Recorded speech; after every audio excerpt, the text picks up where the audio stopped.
research coordinator for pediatric neurosurgery at UAB. I'm also an incoming nutrition PhD student. I'm super excited to get to share with you guys a pilot study that we've conducted to determine the presence of weight cycling in our pediatric spina bifida population, and also outcomes that could be associated with weight cycling. There we go, okay, cool.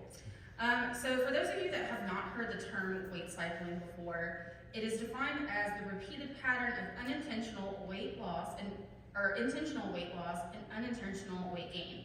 So generally speaking, this happens when an individual loses a certain amount of weight and either regains the weight that was lost or gains more than what was initially lost, which then provokes the weight loss attempts again and starts the cycle over.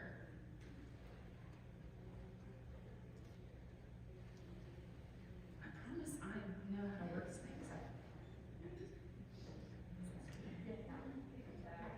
Okay, so I'm just all right. So prior research has shown that the weight cycling has been associated with metabolic, renal, and cardiovascular diseases, higher risk of developing diabetes and obesity, anxiety and depression, and sleep apnea in women. So we all know current efforts, research-wise and clinically, have been focused on preventing or treating obesity. Because of this focus, I wanted to first evaluate the weight distribution in our clinic and then investigate if there was any weight cycling happening in our clinic. So in order to do this, I did a retrospective chart review of patients who attended our spina bifida clinic between the years of 2019 and 2022. They had to be between the ages of 12 to 20, and they had to have a diagnosis of myelomeningocele, lipomeningocele, and myelofibrosis. That gave us a sample size of 164 patients. And then with that, I plotted their weight percentiles and determined that were taken from the weight measurement that was documented at their most recent spina bifida clinic visit.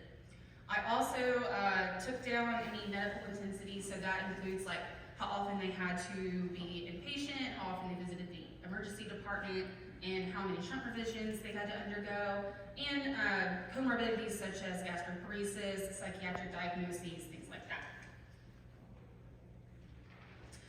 Our sample was comparative to what we see in clinic.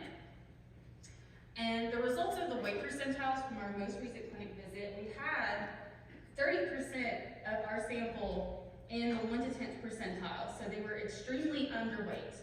Then we had 32% of our sample in the 90 to 99th percentile, or extremely overweight. So you can see this is not a normal distribution like you would expect, it's completely bimodal. So this really took us by surprise because, like I said, you would either see a normal distribution or maybe even slightly skewed upwards since there is such this big focus on preventing obesity.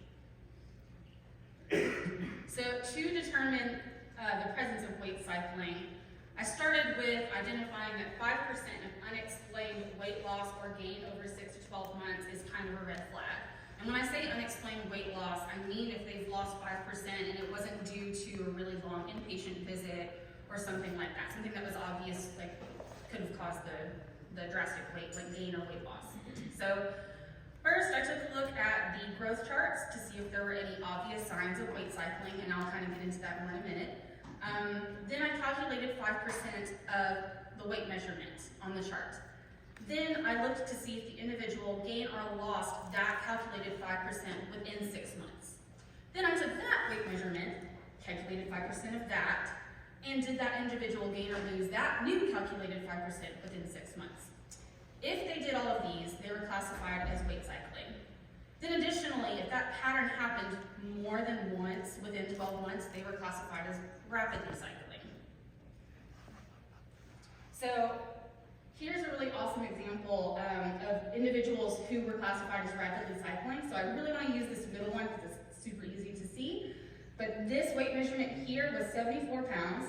5% of 74 pounds is 4 pounds. And then the next weight measurement, they weighed 90 pounds. So they gained 16 pounds in 2 months. Then, coming up this 90 pounds, 5% of 90 is 5. The next weight measurement was 77 pounds. You can see that really big drop of 13 pounds in 3 months. Then from there, they went back up to 77 pounds, weighed 88 at that weight measurement, so they gained 11 pounds in 2 months. So this is a very clear example of somebody who's rapidly gaining weight and then losing it, and then gaining it and then losing it.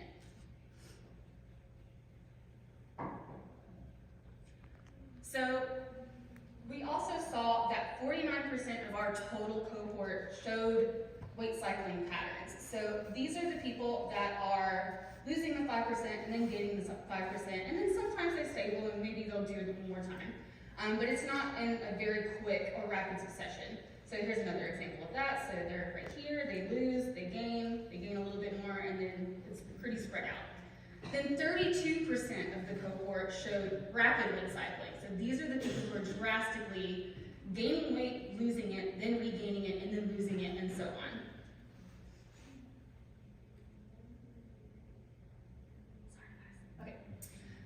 So as far as statistical methods, looking at our total sample of 164, I classified individuals if they were in the 1 to 10th percentile, so back to that weight chart that we looked at earlier, so if they were really, really underweight. Classified them as if they were in the really high percentile, so the 90 to 99, and also classified if they were rapidly cycling. I do want to point out somebody who's rapidly cycling could also be classified as one of these two categories. So I just want to let you guys know that this is not separate. It doesn't mean that they don't fit into one of these other categories. So then, to see if there was any kind of associations with any of these categories, we did chi-square analyses and then looked at those associations with binary logistic regression. An independent sample t-tests were used to compare the rapid weight cycling individuals versus those who were not rapidly cycling, to see if there was a higher amount of shunt revisions or inpatient visits in those who were rapidly cycling versus those who were not. So these are the results of the binary logistic regressions, and this is something I'm super passionate about, because you can see that those who were rapidly cycling had higher amounts of headaches, higher likelihood of having a psych diagnosis, and higher likelihood of being diagnosed with gastroparesis. And these are the people that are rapidly cycling. The people that were in that overweight group, the 90 to 99 percentile, were not, none of the comorbidities were associated with that group. And then if you look at the very underweight group, the only comorbidities that were associated with that group were skin breakdowns. So really it's these kids that are rapidly cycling that show, from this study, show that they had more comorbidities than either of the other two groups. Then the results of the independent sample t-test, we do see that the individuals who were rapidly weight cycling did have a higher amount of shunt revisions, so they had, if you round it up, about 2 more shunt revisions versus those that were not rapidly cycling, and they had a higher amount of inpatient visits, roughly about 3 more than those who were not. So what does all of this mean? What can we do with this information? So what I'm seeing, or what I believe, is that we might be concentrating too much on obesity, and that can lead us to overlook other important factors.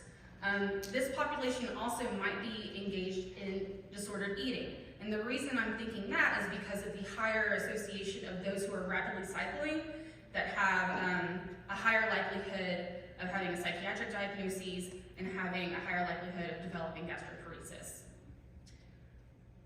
So, of course, there are limitations. It's a retrospective chart review, so it's possible that not every weight measurement that I looked at followed the specific Spina Bifida weight measuring protocol. To try to mitigate that, I did contact all of the clinics, the people that did the weight measuring for the clinics, and asked them specifically how they did their weight measuring.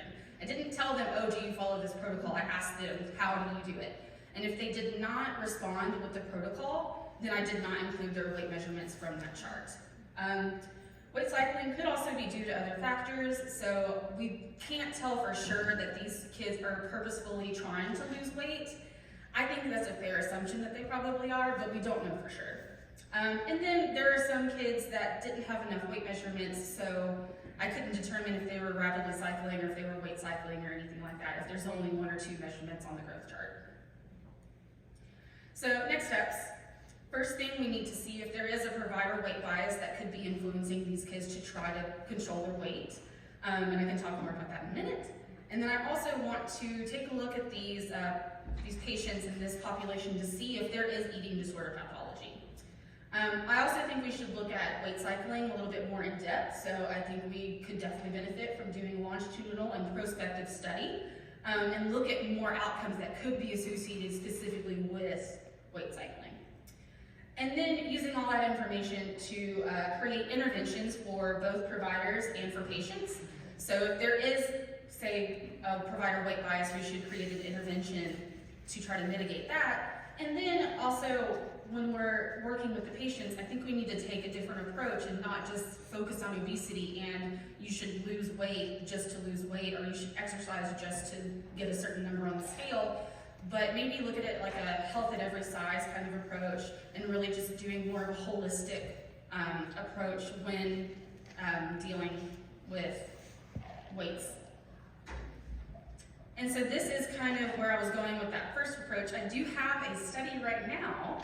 If you guys are providers for people with Spina Bifida and you want to see if you have a weight bias and you want to participate, this is the QR code to do so. It is anonymous. It takes roughly about 10 minutes, so completely appreciate it. You also get to see your results, but I don't know that you have those results, so super fun. And as I leave this up, I do want to personally thank my team at UAB and Children's. They are amazing. They have been such great mentors for me. So Dr. Rock, Dr. Rozelle, Dr. Blount, Anastasia Smith, Betsy Hobson, all of you guys are awesome. Sorry I don't have a slide that has all your names on it, so I'm hoping me verbally telling you thank you is good.